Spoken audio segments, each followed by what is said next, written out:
Friendly होते हैं, but बच्चे क्या करते हैं, छोड़ के चले।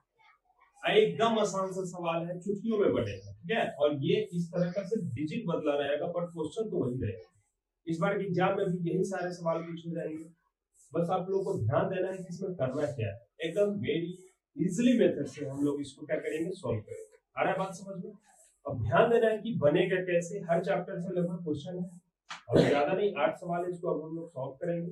पहला नंबर सवाल है कि -6 और -8 ये जो कोटि क्या हो, तो x एंड y इसको बोलते हैं भुज और इसको बोलते हैं हम लोग कोटि, ठीक है। तो -6 एंड -8 में कोटि क्या हो जाएगा, ये हो जाएगा आपका कोटि। बात समझ में आ रहा है? यानी इस प्रश्न में कि बिंदु -6 और -8 की कोटि क्या होगी, तो -8 जो है यहाँ पे क्या हो जाएगा, कोटि हो जाएगा। आ रहा है बात समझ में? नेक्स्ट प्रश्न क्या है, दूसरा प्रश्न है कि बिंदु 3-4 किस पाद में है। तो ये 2 नंबर प्रश्न हल करने के लिए सबसे पहले हमको ये ज्ञात होना चाहिए कि एक्सिस क्या होता है। ये x है और ये x डैश है, एंड y है एंड y डैश। ये प्लस x भी यहाँ पे प्लस और प्लस रहता है, इसको बोलते हैं प्रथम पाद। ये दूसरा में आ जाइए, तो पहले हम लोग x और देन y लिखते हैं। तो यहाँ दूसरा जो हो जाएगा, ये हो जाएगा आपका माइनस एंड प्लस, ये आपका हो जाएगा द्वितीय पाद। और ये थर्ड जो है, यहाँ पे क्या हो जाएगा, माइनस एंड माइनस, क्योंकि यहाँ पे सब जो होता है ना माइनस में होता है, जैसे -1 -2 -3 -4, ठीक है। और यहाँ 1 2 3 4 ये हो गया आपका क्या, 1 2 3 4 ये हो गया -1 -2 -3 -4। तो ये माइनस माइनस जो होता है थर्ड पाद में होता है, ठीक है। और ये हो गया फोर्थ पाद, ठीक है। तो कह रहा है कि बिंदु 3-4 किस पाद में स्थित है। तो 3 क्या चीज में है जी, प्लस में है, और -4 का चीज में है, माइनस में है, यानी प्लस और माइनस, ये क्या हो जाएगा आपका, प्लस और माइनस, ठीक है। तो ये आपका कौन सा क्वाड्रेंट हो जाएगा, ये आपका हो जाएगा किस पाद में है, तो चतुर्थ पाद। अरे बात समझ में? तीसरा नंबर प्रश्न क्या है कि 2 वृत्तों की त्रिज्याओं का अनुपात 3:4 है, उनके क्षेत्रफलों का अनुपात क्या होगा। तो देखिए आपके पास 2 सर्कल, एक का रेडियस आपका दे दिया 3 और दूसरे का रेडियस दे दिया 4। आ रहा है बात समझ में? अब उनके क्षेत्रफलों का अनुपात निकालना है। तो क्षेत्रफल का अनुपात इसको तो क्या करेंगे, पाई, इसको मान लेते हैं r1, इसको मान लेते हैं r2, पाई r1 का होल स्क्वायर बटा पाई r2 का होल स्क्वायर। पाई से पाई कैंसिल हो गया जी। अब यहाँ क्या हो जाएगा, 3 का स्क्वायर, इधर हो जाएगा 4 का स्क्वायर, यानी 9/16, यानी 9:16 हो जाएगा। इसका आंसर ऑब्जेक्टिव में प्रश्न पूछे जाएंगे और इस तरह से इसको सॉल्व करेंगे। अगला प्रश्न है कि समांतर श्रेणी 1 5 9 का सारवंतर क्या होगा।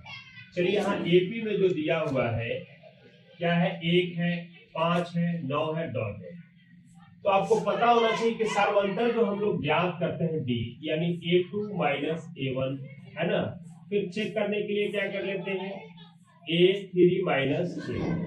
तो पहला पद क्या है, यहाँ पे 1 है, दूसरा पद 5 है, यानी हम लोग क्या करेंगे, 5 - 1 = 4।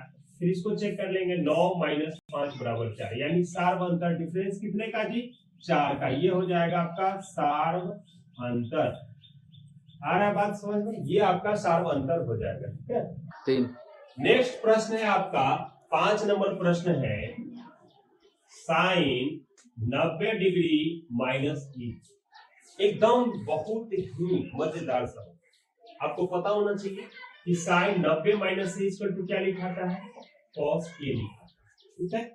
और यहाँ पे इसको क्या कर लेंगे, cos से कर लेंगे।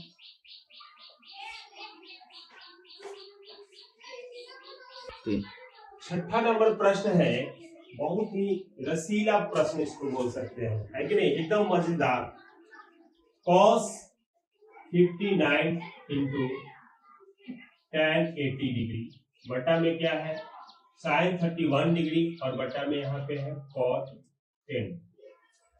एक काम करेंगे, किसी एक को हम लोग मैच कराएंगे। तो यहाँ cos 59 है ना, तो इसको लिख सकते हैं हम लोग cos 90 डिग्री माइनस 31 डिग्री। अब cos 90 में से 31 घटेगा तो साइन 31 हो जाएगा ना। अब यहाँ पे क्या लिख देंगे हम लोग साइन 31 डिग्री। इधर क्या हो जाएगा tan 90 degree minus 10 degree 80 degree. 10 घटा लेंगे ना तब ना 80 होगा जी। अब यहाँ पे cos 10 डिग्री। अब क्या करेंगे हम लोग इसको कि cos ये 31 है तो यहाँ पे क्या लिखा जाएगा साइन 31 डिग्री और बटा में यहाँ पे साइन 31 डिग्री इंटू यहाँ पे क्या हो जाएगा cos 10 डिग्री। 90 माइनस थीटा का वैल्यू क्या होता है 10 डिग्री होता है। अब यहाँ क्या कर लेंगे यहाँ पे cos 10 डिग्री। ये सब कैंसिल हो गया, क्या आ गया जी 1 आंसर आ गया 3। अगला प्रश्न 7 नंबर आपका पॉलिनोमियल का क्वेश्चन है T square plus 7t plus 10 इस शून्यक अगर जो अल्फा एंड बीटा हो तो अल्फा प्लस बीटा का मान ज्ञात करें। ये पता होना चाहिए आपको कि अल्फा प्लस बीटा बराबर क्या होता है, इसको ए ये B and C. A equal to क्या छुपा हुआ है जी वहां 1, बी इक्वल टू क्या है यहाँ पे 7 एंड सी इक्वल टू क्या है 10। जब ये पता है हमको तो अल्फा प्लस बीटा का वैल्यू होता है माइनस बी बटा ए। अब क्या कर लेंगे यहाँ -7 और बटा में 1 इक्वल टू -7 इसका आंसर हो जाएगा। ठीक है 3। अगला प्रश्न 8 नंबर है 3 plus 11 plus 19 plus dot dot plus 67 इसका योगफल ज्ञात करना है। थोड़ा सा लंबा जाए थोड़ा सा। पहला पद यहाँ पे क्या हो गया डिफरेंस कितने का जी 8 का। डिफरेंस कितने का यानी d इक्वल टू कितना हो जाएगा यहाँ पे 8। ये लास्ट टर्म कितना है 67 है, यानी हमको पता नहीं है कि कौन से टर्म पे है, ये तो हमको पता नहीं है। तो यहाँ क्या कर लेंगे tn इक्वल टू हो जाएगा आपका 67। फॉर्मूला क्या होता है tn equal to a plus n minus 1 into में d होता है। अब क्या करेंगे हम लोग 67 पहला पद कितना है यहाँ पे 3 plus n minus 1 into difference कितने का 8 का। 8। चलिए इधर 67 में से 3 अगर जो घट जाएगा 64 equal to n minus 1 into 8 से इसको क्रॉस करेंगे 8 बार में n माइनस 1 8 इधर आ जाएगा प्लस 1 इक्वल टू n यानी 9 आ जाएगा। इसका टोटल करो कितना आ जाएगा 9 आ जाएगा। अब क्या करेंगे फॉर्मूला एन का जब सम निकालना है तो n/2 into 2a plus n minus 1 into में d।